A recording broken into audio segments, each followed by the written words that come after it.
Okay, hey everybody, welcome again to Capt Ron here with our weekly edition of Fearless Flight Live, coming to you from beautiful downtown Phoenix, Arizona here. With me tonight, as usual, I got Diane Hansen, who's our resident flight attendant. She just said she's the only one working amongst the four of us. So I guess that's, we can say that with a straight face. And Dieter Staudinger, a licensed therapist and our highly technical advisor.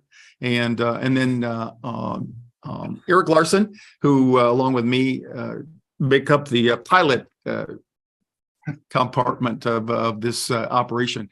And we're here, as you know, every week to talk to people who have a fear of flying, or people who know somebody who's got a fear of flying, or somebody who is interested in aviation. And we'll talk about some of the in-house stuff, administrative stuff toward the end. But first thing we want to do is we want to bring on our guest here, Juan Brown, who is someone that I saw on YouTube, and we want to invite him in to talk with us. He himself is a pilot. I'm going to open it up to him and let him talk about his background a little bit and what the reason that we brought him in tonight. So I hope it'll become obvious there.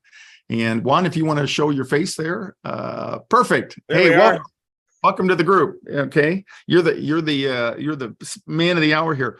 What first thing I want to say is how'd you get where you are today? Just a little bit about your origins. You know, what have you done in your life? And I saw you on YouTube, but there's a lot more of Juan to talk about than just the YouTube, probably.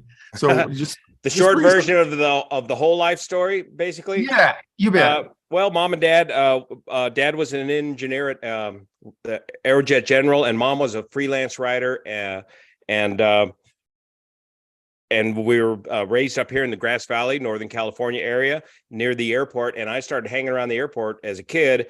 We were flying model airplanes, had that interest in aviation from dad. I bought my first airplane when I was 15 years old, an old Taylorcraft for $3,500, soloed on my 16th birthday, got my license on my 17th birthday, and then pretty much ruined the airplane by my 19th birthday in an incident with density altitude. Went on to go get my A&P license right after high school. And then hanging around the airport, the old-time pilots told me to, Brownie, why don't you just cut your hair and go join ROTC and talk to them about a pilot slot. So I go down to ROTC and they laugh at my long hair and say, take this test, officer's qualification test. And I fill it out, and it's all about flying. Oh, this is easy. And so I gave the test result, and they looked at the test and said, son, go cut your hair and get right back here on Monday. We'll see you here. No kidding. I got that. Got a pilot scholarship through ROTC, went to pilot training at Williams Air Force Base. And they said, oh, you can talk and fly at the same time. We got a job for you, T-37 instructor pilot. Oh my gosh. Oh my gosh. I want to. When were you Willie? At Willie, that was class 8904. Oh my God, I was 7101. Oh yeah, that's a little generational difference there. Yeah. No kidding. Yeah. And that's cool. And so you had you first learned to fly the hard way, I like to call it. That's the way Eric came up with general aviation and civilian aviation. I went into the pilot training with about 1,000 hours of civilian aviation time, and they had to beat that hell out of me to get that out of my system and get me to fly right and do it the Air Force way. Yeah. Well, that's cool. And so I saw you on your YouTube channel, and I was interested in the aviation stuff that you had. I thought it was really interesting, really complete, and really detailed. That was probably from your dad's. It's kind of a blend of dad and mom between the journalistic and the technical side of it, and it's been a real interesting journey doing this YouTube thing. I've only been doing it. Well, it was 2017 when the spillway broke at Orville, and I had a little GoPro camera I was using for motorcycle adventure videos, and so I took that up in the little Luscombe airplane and overflew the damage there and did a little voiceover explaining what had happened at Orville, and that's what put the channel on the map. That video went viral, 500,000 views, thousands of questions. I ended up reporting on that story for 2 years straight, the disaster and the rebuild of the Orville spillway. Then from there, we evolved into all this airplane stuff as people wanted to know more about the Luscombe, and then my day job flying for the airlines. Yeah. Well, a couple of things that I wanted to compliment, John, though. The deal, not the second United 777 thing out of Denver where they had that engine problem, but the one on Hawaii. You interviewed the captain off that. It was just Yeah, that was fantastic. really neat. It turned out that Chris Benham is right here in the Auburn area, and we agreed to have an interview, and we just did a very casual interview in his hangar with his airplane, his private airplane, and that was a fantastic firsthand look interview that's got a lot of interest and a lot of views. Yeah, yeah, and that brings us more to where we are here. What I wanted to do was to bring you in. One of the big issues for people who have an anxiety about flying airplanes is when they see news stories out there. And of course, yeah, I got nothing against the media. You know, they're out there to make a living and all that, but they're going to put highlights and headlines out there. They're going to draw attention and get readers and listeners over there. And so when they do that, yeah, unfortunately, it sets people off like that, and it's really hard to get people calmed down and get them the straight skinny there. And so you and I were joking about, you know, some of the stuff that we know might probably scare the bejesus out of people out there. But you know, the trouble is when they're exposed to it, if they don't have any alternative, you know, like the facts and stuff like that, then they go off half-cocked without knowing it anyway. So the truth has always been better to me than making something up. That's right. And the media they do not have the time to dive into the story correctly, nor do they have the technical expertise anymore at all on their staff to get below the surface level at all with the story. And so there's a huge market out there for somebody like me or you to come in here and explain the behind the scenes sort of thing. And it needs to be explained and get people over the fear of what the headlines are trying to feed you.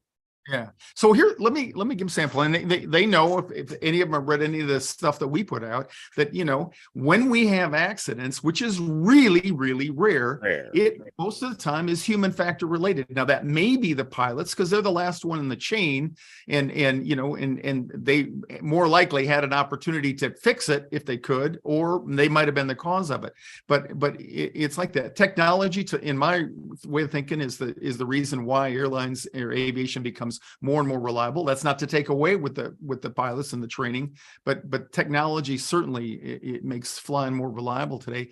And you know, and one of the things that one of the accidents that Eric and I talked about just recently was that ATR that went down in Nepal. So I'm going to take a chance and have you talk just a little bit, because one of the things I loved about your explanations are they're really done on a lay level. You know, you're talking, well, maybe because you're talking to pilots because they aren't that bright sometimes, but you know, you do. And I think that, you know, and we're going to put your website up over there, and I'm going to encourage people to go over there if they need more information sometimes on accidents. But anyway, just talk a little bit about that ATR accident, if you would, and well, it appears to be when I first heard the results of the report, I found it hard to believe that such a simple mistake could be made and not captured.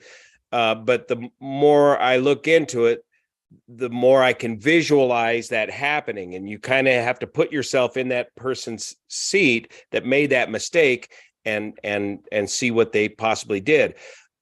The fundamental problem, well, leading up to the whole situation is you're flying in Nepal in the mountains, in the Himalayan mountains. They've got a brand new runway there at Pokhara, and they're flying into there for the first time, and it's a great big beautiful runway, much longer than they're used to.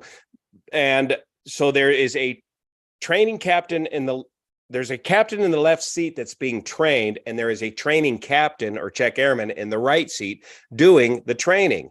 So the captain in the left seat is doing the pilot flying, and the training captain is the pilot monitoring.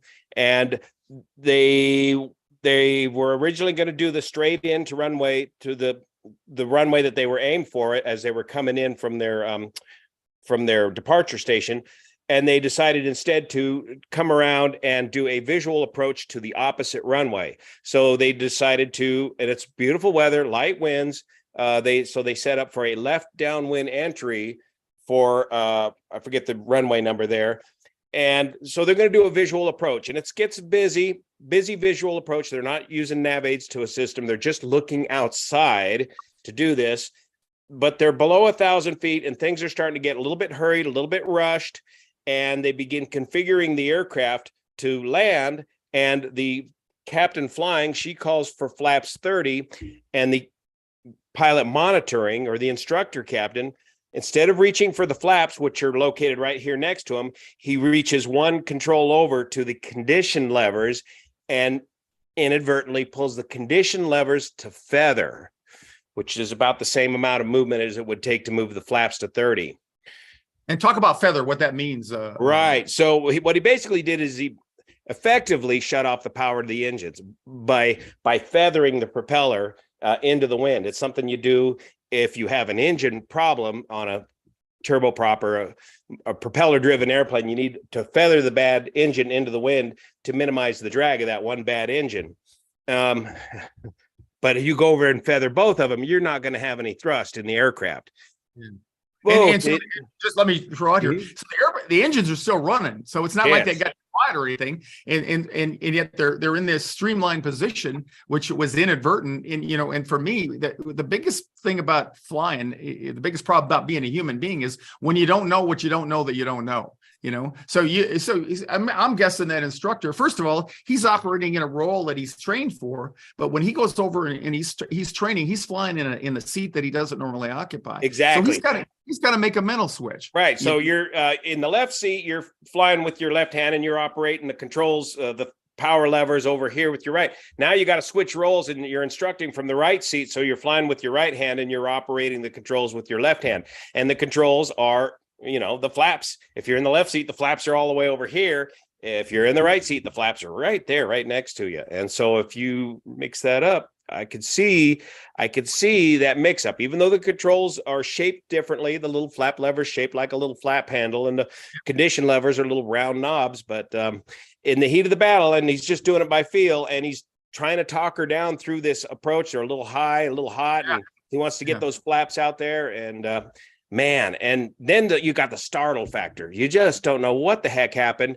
And the warning and caution light comes on, and instinctively the crew just starts punching it out. And then at some point, the captain flying realizes there's no power coming out of these engines. She's adding more power, and it's he's getting a noise. It's getting the noise, but there's no, the props are not biting the air, and they're losing airspeed, they're losing altitude very quickly. And in the end, she handed the aircraft control back over to him and said, "Look, there's nothing coming out of these engines." And that was it. There was less than 1,000 feet. There's just not enough room to recover from that. So a real simple, basic human error, but that's one of the first times I've ever heard of this sort of an error on this sort of level. Yeah. Very extremely rare. One of the things we talk about with people about stress, because what people who are afraid to fly experience is that same kind of stress. And when that stress level gets high enough, you can't even remember your name. It's been proven that IQ goes down. And, for people out there wondering what's going on, well, part of the thing is when you get to that level of flying, you got muscle memory. So I'm imagining that the captain or the training captain who's in the right seat now, he goes over there and he goes through the muscle memory things are there. And in fact, he had to lift up a deep tent, right? That's right. Got to get the gate over, and they both got little gates, and he did that. Yeah. So everything felt the same and all that, except he got the wrong lever. And, for anybody out there, we say that it's a tragedy. And the thing I like to leave people with is can it happen again? Of course it could happen again. Probably never going to see that same thing because that's going to be written up now. People are going to talk about that. The muscle memory thing has happened before in aviation. I can't think of an example right offhand, but they're definitely, I know when I was in the military, guys bailed out. Guys, we had guys that inadvertently ejected themselves sometimes. That's what I was going to say. In the military, Air Force ejection seats are shaped one way and the handles are down here. And then the Navy's got an ejection seat, maybe where the handle's down here or it's up here. And guys that had to switch airplanes or switch military careers once or twice, that got them. An important thing to fix on is what both you guys said. in that, with that level of stress ratcheted up like that, neither, if there'd been an imaginary person behind them that said, hey guys, you just feathered both the propellers, they'd go, no, we didn't. They couldn't believe it. They wouldn't believe him. Oh, my second most favorite movie. That's unbelievable. And little Gremlin go, yeah, you just feathered them both. And they go, no, we didn't. That's unbelievable. You couldn't imagine your way out of that. Yeah. Yeah. And even if you're that third person sitting there, those events can start happening, snowballing so fast that, man, you got to be Johnny on the spot to believe it, see it, and then do something about it. You could reach up there and shove them forward, but yeah. So let's shift gears just a little bit and give our viewers that are still with us a little vote of confidence. Yeah. And you know, we're talking about human factors, which is, you know, that's probably the weakest link in aviation. Always will be, because there's humans. But we made vast things. I heard you mentioned a word. Now I can't even remember the word, but you talked about, you know, how we are catching errors. You know, that trapping our errors. We are the best industry at trapping our errors, and that's what all our human factors training is all about: is capturing errors early and trapping them before they become a bigger problem, remaining in the green, remaining in our comfortable envelope. When I was a rookie, the goal was to either not make mistakes, and the FAA officially, that was their sanctioned position, you know, or as a pilot, you wanted to hide your mistakes, right? Because we tended to punish people. And then in the mid-'80s, people, they did some research. The guy that I met and worked with a little bit became the NTSB chairman in the late 70s, early 80s. He called for a reevaluation and study of some fatal accidents. And that's when we started to say, you know what, if we could come up with a way that people could tell on themselves, you know, one of the problems in an industry where you don't have any accidents is it's hard to predict when the next one's going to be, because you don't have any data points. And then we came up with programs where we could tell on ourselves. And now we got holy Christ, we got the digital watchdogs in the airplane now, where we can see what mistakes happen when pilots didn't even realize it. And so we've got a lot more, and that's why, in addition to the technology, that's why flying has become so damn safe, despite the fact that we have accidents like the one over there in Nepal. And it's just, to me, it was a really, really neat opportunity to participate in that system and watch it go forward we could. That's one of the biggest evolutions in aviation safety. First, being able to capture the data. Now it's captured automatically. And then also to innovate that system that you guys did to allow us to safely report anomalies, if you will, or things other than normal, without fear of retribution, through an anonymous reporting system, and collect the data and collect the human factors behind the data, and then collate that, and then watch the trends, and then address the trends before they get out of hand. That's been perhaps the greatest safety advancements we've had in the last couple of decades. Yeah, and I've never known anybody, a pilot anywhere, that willfully, you know, would do anything to put himself in jeopardy. Certainly not at the commercial airline level. Right. You know, we just don't do that. And you know, to me, it's the greatest improvement that I saw in my whole career, was the ability to collect that data. And it's important that we maintain the integrity of the anonymity of the aviation safety program. Now it's getting more and more difficult to do this with social media today, because this data is out there in real time. ADS-B data is out there in real time. This deal with the what was it, the 777 taking off out of Maui that had the dip on takeoff and got within 700-800 feet of the water, that was handled through the internal reporting system, and those pilots were sent back for training. So it was clearly something human factors related that caused that incident. But that data came to light somewhere on social media, and then after social media, then it became a mainstream media event, and that got everybody all upset again after the fact and after the situation had already been handled.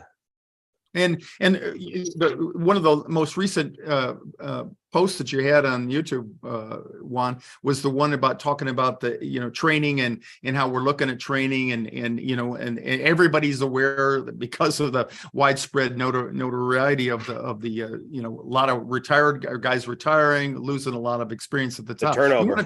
Some of the things that you mentioned on that podcast about, the FAA just had the acting administrator. They grilled him for a couple hours, I think, in Congress the other day, and talking about what might be coming down the pike. And if that's too much to hang you out there for, let me know. But they're going to have a call to action here in March, the FAA that is, and they're going to be looking at the huge turnover in the industry and the problems that they may be very well facing. And it's not just a pilot shortage. It's we had that ramper disaster, for example. So it's turnover on the ramp and the maintenance and everywhere. And then getting the technology up to speed. Southwest Airlines with your pilot scheduling, for example, is going to be another part of the turnover. So it's got people nervous, but everybody is very well aware of it and working the problem. Whether we get to the best solution or not, we'll have to find out. Exactly, but the first step is awareness, because if it doesn't come to light, then it does get either pushed down or people just don't pay attention to it. So so I'm really optimistic, and that's what I'd like to leave folks with tonight, is the fact that in aviation, like nowhere else, man, if we killed 35,000 people every year in the airlines, there would be no airlines, but we take it for granted on the highways. And if you had to go back through training when you got ran a red light or something like that, there'd probably be fewer people making mistakes like that out there. But aviation, I was always proud and grateful to be part of it in the era that I was in, to watch changes in safety and all that. And for sure, you can see the trends, from where we were even 15 years ago to where we are now. It's a lot safer to fly out there. Far the safest mode of transportation still there is to this day. It is. Yeah. We kill 700 people walking every year, but nobody goes to, how to overcome fear of being a pedestrian. It is. Flying is literally the safest way to travel. So anyway, any other words to offer there, Juan? Thanks so much for the opportunity to come on board. I'll occasionally entertain some questions from nervous flyers. And the only advice I have for nervous flyers is come on up to the cockpit before takeoff. Yes. And I'm sure you do this all the time on your channel. And that seems to be really helpful. If you are a nervous flyer and you can come up to the cockpit and you can see us, meet us eye to eye, and we can explain to you who we are. Here's the flight plan, and here's where the turbulence is, and answer any questions you might have as a nervous flyer. They go back much more well informed. It's a lack of information, a lack of familiarity with that which we do, that causes the anxiety. And if you can come up for a visit, boy, that really helps. You really learn a lot in a very short, quick visit.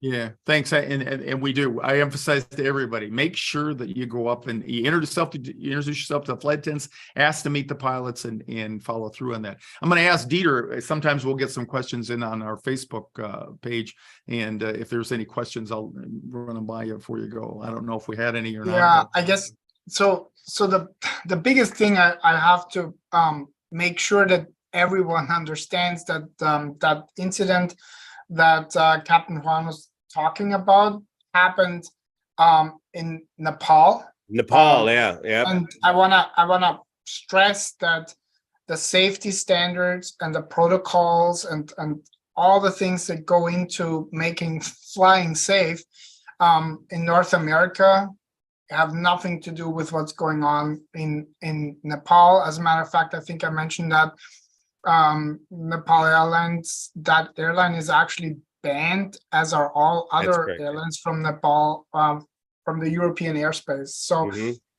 please don't, mix those two together. But that was one of the things that people were concerned. And the other thing is, well, thanks so much for your wisdom. Lots of people just gave you lots of hearts and lots of support there. And then that's always a good thing, because we were joking, oh wait, maybe people don't want to listen to me if they're afraid to fly, but but part of it is, we call it exposure therapy, but the more you're actually exposed to the things that are going on, and the 100,000 takeoffs every day that nothing ever, is mentioned or nothing happens, which doesn't mean things cannot be improved. And you have such a great way of sharing. And I think the popularity of your channel really shows that as well. So thank you very much for being on here with us.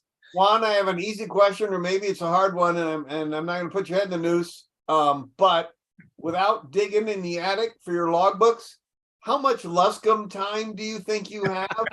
I don't know, but I've owned five of these Luscombes over the years, bought and sold. Yeah. One of each type, from 65 horsepower to 125 horsepower Luscombes. And so I don't know. It's it's not the kind of airplane you'd sit in for long flights, that's for sure. But it could be, I don't know, maybe a couple thousand hours or 1,000 hours or something like that. If we can't, we'll find a picture of a Luscombe and we'll put it in the notes after this. Yeah, the mighty Luscombe. Yeah, great airplane. The reason I'm asking you is because you remember when you were starting out civilian, I didn't think, oh, I need to go to here to here. I was just thinking, what's the next bar? The next bar. And I had just started to enjoy flying enough. I realized my private instructor was a poor instructor, but I was enjoying flying my friends around. I thought I should get an instrument rating before I have any social responsibility. And back in the day, I was just crushed when I found out you had to have 200 hours to take the instrument check ride. And to me, that was like, you had to have a moon landing. And there weren't enough liquor stores in town to hold up for me to rent airplanes to get 200 hours. And I looked out the window across the ramp and I go, what is that cute little metal? Yeah, cheaper than chips to fly. $8. I paid $8 a tachometer hour by the Luscombe until I got up close enough where I could start the instrument training. Wow, $8 an hour. That's the good old days there. Wow, that's real affordable flying. And that taught you to be a real talented pilot as well, handling that tailwheel aircraft. Yeah. Yep. You had to have your feet working. That's correct. Well, good. There's a guy that we've had as a guest on here, and I got to meet him personally a couple of times. His name's Arnold Burnett. I don't know if you've ever run into him, but he's a MIT specialist. Happened to have a fear of flying. He's a PhD in statistics, and so he came up with a what I think is one of the most realistic evaluations of just how safe is it to fly. And it's evolved into 3 tiers. He has tier 1, which is basically Western Europe, US, all the highly industrialized countries, and then tier 2 and 3. But even the tier 3 countries, they're safer than we were in the US 30 years ago now. So it catches on over there. Yep. However, I still would use discretion if I'm flying over in some parts of the world. But it is a different level of safety depending on where you go around the world. Yeah. And when I point out to people your odds of dying in a tier 1 airplane, commercial airplane crash, are 1 in 33.2 million, they will point out, you didn't say 0, you said 1, because we as humans, we just don't process probabilities. We think of possibilities, and so again, I just want to leave us with the fact that you can tell from just talking to Juan, he's very professional, and I don't think you'll get anything less than that if you take the risk and go out and meet the folks up in the cockpit. So living proof, and thanks again, Juan, for coming on. I really, really enjoyed it, and you validated every reason I wanted to have you on here, because I think excellent. So anyway, so you probably have some people going over there. So think in the back of your mind, okay, I don't want to scare them too bad when I go talk about That's these. right. Anyway, so thanks. Understanding is a key to getting over the fear of flying. Exactly.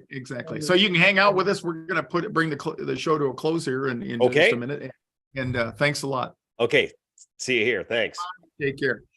So everybody out there, we got the March 11th flight coming up in Boston. Had some people asking about it. A couple more people signed up. Please, if you have any interest, get in flying and it fits within your budget for time and money, please go over there and get your tickets on Southwest. They're not as cheap as they were a month ago, but they're still cheaper than they're going to be in a couple of weeks. So make sure that you do that. we're going to do that on March 11th, and then I'm going to go back over to LA on March 25th, and we're going to fly from Burbank to Sacramento again with whoever in the LA area would like to join us on that. So those are the two biggest things coming up, and I just want to make that known because inevitably we'll have people that get their confidence up and they'll get closer to the flight and they say, well, I think I might like to do that. By the time they do that, Southwest is ratcheted up the price where it's no longer as cheap as it was, and they get discouraged then. So please take a look at that. If you got any questions, ask myself or Dieter, shoot us an email, and hopefully we can answer that.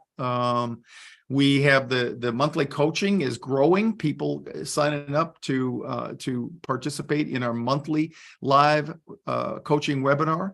We encourage you to do that. And for any of you who have not committed to anything with Fearless Flight before, you might take a look at that. That's a good way to get to know us and get a feel for some of the utility in actually talking to people who have a fear of flying and coming online and with us and being part of the audience out there. So consider the coaching there, and we have links to that in the website in the notes afterwards. Anything exciting, Diane, your way this past week other than just no, just had a nice 2-day trip. Did a turn to somewhere. Where were we? Maybe Flagstaff, and then flew to Grand Junction. Had nice overnight Grand Junction.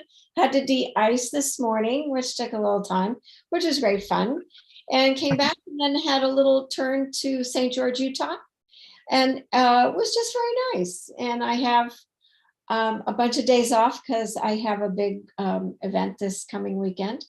And that big event would be her 39th birthday that she's going to celebrate this Saturday. So time, yeah, number 75. I can't believe I lived this long.